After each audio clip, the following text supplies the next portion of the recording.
আসসালামু আলাইকুম। গোল্ডফিশ একটা সামুদ্রিক মাছ। এই মাছটি যদি আপনি অ্যাকুয়ারিয়ামে রাখেন, তাহলে এই মাছটি ৮ থেকে ১২ ইঞ্চি পর্যন্ত লম্বা হবে। আর যদি সে খোলা সমুদ্রে থাকে, তাহলে এই মাছটি ২০ ইঞ্চি পর্যন্ত লম্বা হতে পারে।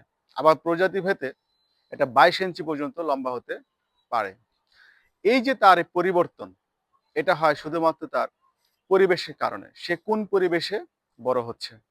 ঠিক তেমনিভাবে আপনি যে পরিবেশে আছেন বা আপনার সন্তান যে পরিবেশে আছে সেটা কিন্তু খুব গুরুত্বপূর্ণ।